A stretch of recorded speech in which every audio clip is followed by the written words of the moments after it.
हमारे जो पेशेंट है 48 ईयर ओल्ड फीमेल जो हमारे पास बेंगलोर से आए हैं सर्जरी के लिए। इनका जो मेन कंसर्न है कि फेस में जो स्किन में लूजनेस आ गई विद एज उसे करेक्ट करना चाहते हैं, फेस को यंगर लुक देना चाहते हैं। तो फेसलिफ्ट सर्जरी के द्वारा हम लोग करीब 10 से 12 साल पीछे चले जाते हैं, मतलब उस इतना यंगर लुक हम अचीव कर पाते हैं। ये एक इंटायरली सेफ और सिंपल प्रोसीजर है।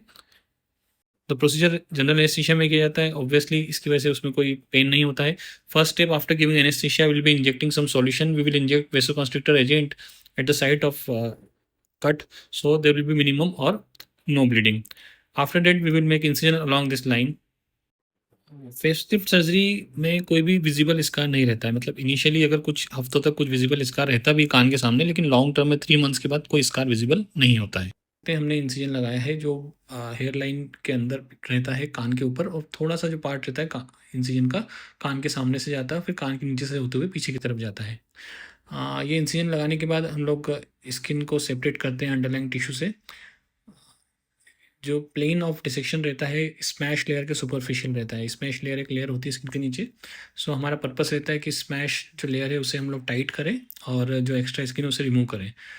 तो ये जो प्रोसीजर रहता है इसमें जो स्मैश लेयर के सुपरफिशियल हम लोगों ने डिसेक्शन किया है, उसके बाद कंप्लीट हीमोस्टेसिस अचीव किया जाता है। जो डिसेक्शन रहता है कंप्लीट फेस का होता है, मतलब लिप के एंगल तक जाना रहता है, नीचे चिन और उसके नीचे नेक तक जाना रहता है, और फोरहेड वाले रीजन में रहता है।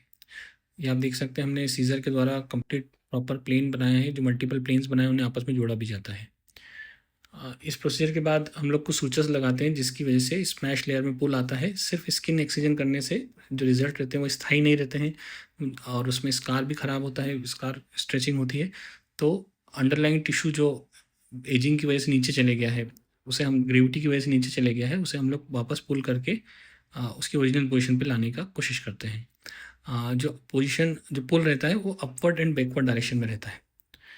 तो ये प्रोसीजर के द्वारा हम लोग करीब 10 से 15 साल तक एज को पीछे ले पाते हैं। इस प्रोसीजर में जो ड्यूरेशन लगता है around two and half hour के बीच का ड्यूरेशन लगता है।